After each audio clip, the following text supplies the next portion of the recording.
आप सब कैसे हैं?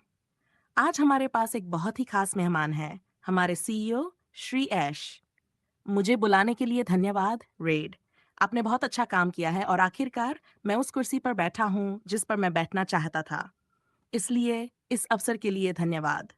आपको यहाँ पाकर बहुत अच्छा लगा और ये मुलाकात कई लोगों के लिए बहुत महत्वपूर्ण और जानकारीपूर्ण होने वाली है। अब हम सीधे मुद्दे पर आते हैं, ऐश।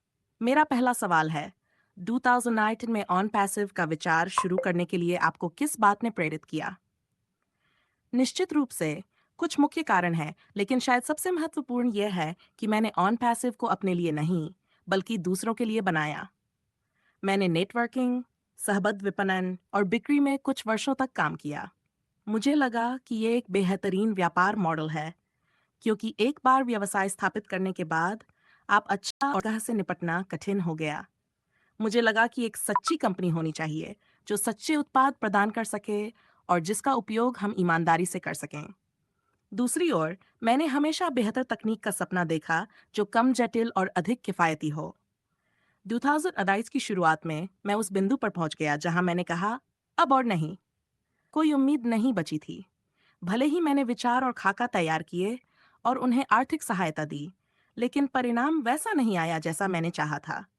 मुझे एक ऐसे सेटअप की जरूरत थी जहां मैं ईमानदारी को नियंत्रित कर सकूं और लोगों की जरूरतों को पूरा कर सकूं। हमने ईमानदारी की समस्याओं का सामना किया और देखा कि वित्तीय कदाचार के कारण कंपनियां गिर गई और कई कंपनियां निकृष्ट उत्पाद बेचने लगीं। मैंने इस समस्या का समाधान करने के लिए एक ऐसा सिस्टम बनाने का सोचा जो ईमानदारी सुनिश्चित करे और बेहतर अवसर प्रदान करे। ये एक बड़ी प्रक्रिया थी और हमें बहुत पैसा खर्च करना पड़ा और आलोचनाएं सहनी पड़ी।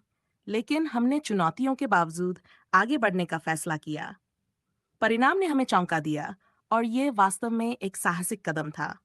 मेरा अगला सवाल है, शुरुआती चरण के बाद आपको कब लगा कि अब आप कंपनी को अगले स्तर पर ले जा सकते हैं? निश्चित रूप से आपकी क्षमता वाले नेताओं और समान अनुभव वाले लोगों की प्रतिक्रिया और समर्थन ने हमें प्रोत्साहन दिया। जब उन्होंने इस अवधारणा को देखा, तो उन्हें हमारे मॉडल की आवश्यकता महसूस हुई। इससे हमें आगे बढ़ने के लिए एक मजबूत प्रेरणा मिली। भविष्य के लिए, मैं अगले 5 से 10 वर्षों में दुनिया को एक बेहतर स्थान पर देखता हूँ। मैं देखता हूँ कि अधिक लोगों को बेहतर अवसर, बेहतर शिक्षा और वैश्विक सुरक्षा मिल रही है। मैं सीखते रहना चाहता हूँ और प्रौद्योगिकी और कृत्रिम बुद्धिमत्ता के माध्यम से मानवता पर सकारात्मक प्रभाव डालना चाहता हूँ।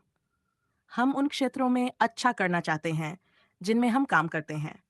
हम केवल एक साधारण तकनीकी समाधान नहीं, बल्कि वास्तविक प्रभाव डालने की आकांक्षा रखते हैं। हम डिजिटल दुनिया के उन क्षेत्रों में सुधार करना चाहते हैं जहां हमें लगता है कि चीजें बेहतर हो सकती हैं। प्रश्नों के लिए बहुत बहुत धन्यवाद और हमने जो कुछ भी चर्चा की, मैं उसकी सराहना करता हूँ। निष्कर्ष यह है कि हम सकारात्मक प्रभाव डालना चाहते हैं, चाहे वह शिक्षा, सुरक्षा या किसी अन्य क्षेत्र में हो।